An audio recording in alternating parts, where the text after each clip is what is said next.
K-pop idols are famous for their focus on visuals and fashion, but sometimes their fashion choices frequently lead to controversy. A lot of outfits that start controversies and scandals in K-pop are ones that the general public consider inappropriate or racy, such as the case of Stellar's marionette and vibrato outfits. For Marionette, the members were wearing tight bodysuits with nothing but sheer black tights underneath. Since up to that point Stellar had had cute concepts and had worn normal clothes, Marionette's outfits and choreography were pretty shocking. As expected, they received a lot of backlash from netizens who wrote comments such as, "Stellar's definitely taking it too far," and "It seems that girl groups keep trying to expose their chests or their butts because they believe all men like that." Then the teaser picture for Vibrato came out, and if people were shocked by Marionette, they definitely weren't ready for this comeback. This time the members wore red dresses with side cuts that went up to their waist and string underwear. As one would expect, the members were insulted and called offensive names by netizens. A minority sympathized with them, suggesting that they were only doing what the company was telling them to and didn't have much choice in the matter. They would end up being right, as years later, member Ga-young talked about how the company had gaslighted and manipulated the members into wearing the outfits, dangling the contract over their heads so they wouldn't be able to say no. It's just a sad story all around, and to think that they were harassed and taunted to no end for a decision that wasn't even their own. Another outfit that was deemed too inappropriate was Hwasa's 2018 Mama outfit. In general, Hwasa has always been criticized by netizens for her outfit choices, as she has always shown to be very bold. For example, she was met with a lot of backlash when she performed her song "I Love My Body" on Knowing Bros wearing an outfit that resembled a school uniform. Even though that's the theme of the show, people had a problem with how Hwasa had tied her white shirt, as it was seen as provocative. However, nothing compares to the criticism that she got for her solo stage at Mama. When performing her solo Above Live, Hwasa wore a skin-tight red latex bodysuit paired with matching boots, which is still one of the most iconic K-pop outfits of all time. Netizens didn't seem to think so though, as they claimed that the outfit was too much and that she should tone it down sometimes. One commenter wrote, "I feel embarrassed as a fellow female and a fellow Korean." Another wondered whether her stylist had lost their minds putting her in such an outfit, saying that even sexy had its limits. She had gotten the same criticism a few months ago when she had worn a red corset top and shorts for a performance. Netizens had even gone as far as to call her cheap and claiming that she wore quote-unquote scandalous outfits to distract people from her face. Thankfully, her fans called out the hypocrisy, pointing out that if a thinner idol had worn the same bodysuit, netizens would probably love it. Not only that, but the fans also said that the netizens didn't seem to have the same complaints over male idols who wore revealing outfits or even took their shirts off on stage. They even enjoy it and compliment the idol as much as they can. Thankfully, Hwasa didn't listen to what netizens had to say and still goes on to wear some of the most iconic outfits of all time. Hyuna has also been criticized for her outfits on more than one occasion, to the point that it became a part of her brand as an artist. The criticism started ever since she was a member of Wonder Girls and was given short skirts and dresses for performances. The criticism went on even after she debuted with 4 Minute, and she was made to wear the same kinds of outfits. It didn't matter that she was only 17 at the time, netizens still pointed fingers at her for doing too much. Then they went on to call her trashy for the outfits she wore as a soloist, such as for the clothes she wore for the What's Your Name music video, the bra and underwear look from the Troublemaker Now teasers. The list goes on and on. However, let's talk about only 3 separate outfits that received the most backlash and are arguably the most controversial ones that she wore. One of them is the pink 2-piece she wore at the Waterbomb Festival in 2019 that included a pink bra top and shorts. The shorts were especially seen as inappropriate, and even though the audience had a lot of fun during the performance, netizens were furious, asking her why she even bothered to wear clothes in the first place if they were going to be so short. A commenter angrily said, "This is so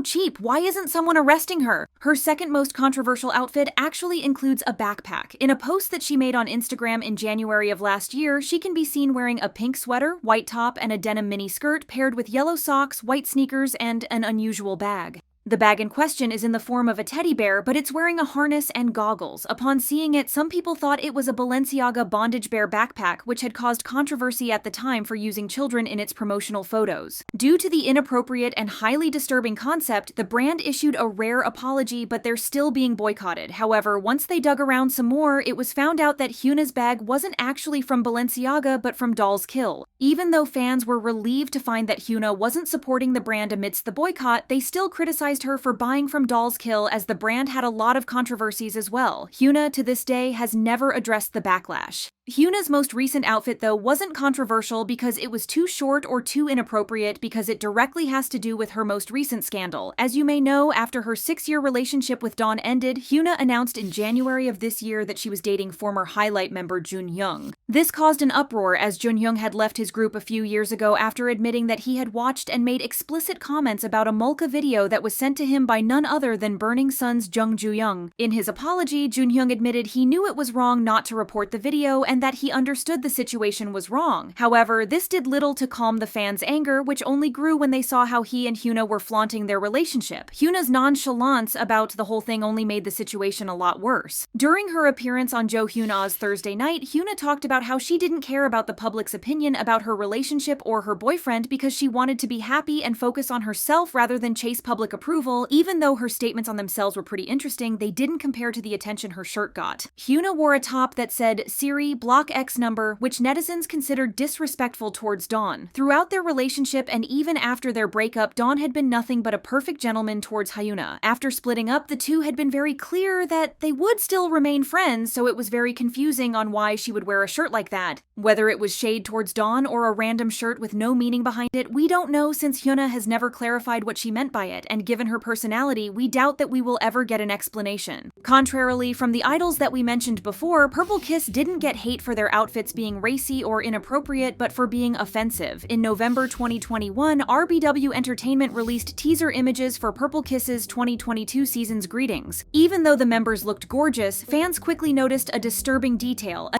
symbol beneath the US Air Force patch on member Goen's outfit. The group's fandom moved pretty quickly once they took notice of the symbol, expressed their dissatisfaction with RBW, and demanded an apology from the company. Goen was the first to apologize during a fan call. In a conversation with a fan, she mentioned that she had read the feedback on the fan cafe. She also confirmed that she had spoken with the company to ensure there were no other potentially offensive elements in the pictures, apologizing to fans who had approached her about the issue. Then, the company spoke out about the issue, apologizing that they didn't do a more thorough inspection on all the outfits and accessories before the photo shoot happened. They also took full responsibility for what happened, saying that they would make sure to pay more attention to historical issues. Even though the company was criticized for not speaking out faster and letting everything fall into Goen, the fans appreciated the fact that they made sure to mention that the incident wasn't Goen's fault. The company also edited the symbol out of the pictures, and so far they have held their end of the promise. Zico also faced backlash for wearing offensive symbols on his outfit. When Zico released the music video for his song Tough Cookie, people noticed he was wearing a jacket with the Confederate flag on the right arm. Korean netizens mostly tried to excuse the whole thing, saying that it was possible that Zico didn't know about the meaning of the flag. A commenter wrote, "Bet Zico just wore it because his stylist gave it to him. I doubt Zico's smart enough to know anything about history and stuff. Even I'm finding out for the first time today." International netizens, on the other hand, were outraged by the use of the flag, which represented the southern states' attempt to secede during the US Civil War to preserve slavery. Even though many actually entertained the idea that Zico really didn't know what the flag represented, others argued that he had a history of being anti-black, so maybe he just didn't care. 7 Seasons, which was his agency at the time, only addressed his use of a homophobic slur in the song but not the jacket itself, so Zico's intention is still up for interpretation. In a past video that we made about the same topic, we discussed Girls' Day and some controversial outfits that they wore for a performance of Twinkle Twinkle, in which they wore short yellow dresses. The dresses were so short that you could see the white underwear underneath, which netizens claimed reminded them of diapers. ILIT were accused of trying to pull the same stunt with the outfits they wore during the promotions of Magnetic. A netizen specifically made a post titled "ILIT's safety shorts underwear are interesting," in which they discussed how the stylists had put the members in bloomers which served as safety shorts. These shorts were more like bloomers, which are looser and often frillier than typical shorts or undergarments. This led to accusations that the stylists were intentionally playing into a Lolita concept by putting the members in clothes that would make them look younger. A comment from a netizen said, "This is something that needs to be taken seriously. It's an inch away from Lolita territory. If taken abroad, this is a concept that would get stoned and removed." International netizens, on the other hand, said that netizens were being dramatic about it, especially since bloomers were getting back in fashion. Bonus Baby faced criticism of the same nature a few years later. The group debuted on the first day of 2017 with the single Urikiri and had a comeback with the song If I Become an Adult a few months later. The song, which was about a girl wishing to grow up to be with her crush, was promoted by the group on music shows. During their performance at Music Bank, though, the members wore white blouses, pink skirts, and pink bibs, which sparked controversy. After the performance aired, viewers complained that the outfits made it seem like the group was promoting a Lolita concept. A Twitter user wrote first the bibs, then the school uniforms, and now even the title of the song and their group name sound like they're promoting a Lolita concept. Some said that the bibs and the outfits matched the theme of the song, but either way, netizens weren't very fond of the concept. Bonus Baby nor their company ever addressed the controversy, and the group disbanded soon after. Inarguably, one of the outfits that got hit with the most controversy was Twice's Chaeyoung's shirt with the Hakenkreuz symbol. In general, the Set Me Free era was pretty chaotic for her. During one of the music show performances, she was seen wearing an altered version of a QAnon t-shirt, which sparked a lot of backlash towards the group's stylists, with fans demanding the people responsible be fired for not doing proper research. For those unfamiliar, QAnon is a conspiracy theory group that surfaced in 2017 when an anonymous 4chan user, Q, claimed to have US security clearance. QAnon spread theories about the former President Donald Trump allegedly fighting a global ring of wrongdoers. They're also linked to the Pizzagate conspiracy, and over the years, the group has been associated with incidents and allegations of anti-Semitism, xenophobia, and homophobia. Fans knew that Chaeyoung didn't choose the shirt or share the beliefs associated with it. However, they argued that the stylist should have done better research, especially since Twice was promoting in the US at the time, but that wouldn't be the last of the controversies that Chaeyoung would be faced with. During their visit, the members went on to post a lot of pictures to share with their fans. Chaeyoung in particular shared several photos on her Instagram with the caption "Girls, Girls, Girls," which is a post that fans were very excited about until they noticed a Hakenkreuz symbol on her shirt in one of the images, causing shock and disappointment. The shirt featured Sid Vicious, a 70s punk bassist known for wearing the symbol for shock value, and it was alleged that it cost $500. It got even worse when people did some more research and found out that there was a version of the shirt without the symbol in it, yet Chaeyoung decided to purchase one that had it. That wasn't even the first time that Chaeyoung had worn the shirt too, as people dug up other instances in which she was seen wearing it. While some suggested she might not have recognized the symbol when purchasing the shirt, others argued that it was impossible for her not to know what the symbol on her shirt meant. Chaeyoung did delete the post and then apologized for what happened, claiming to have not recognized the meaning of the symbol. She also promised to pay closer attention to things like this in the future so incidents like this wouldn't happen again, and so far she has been very careful about the things she has worn.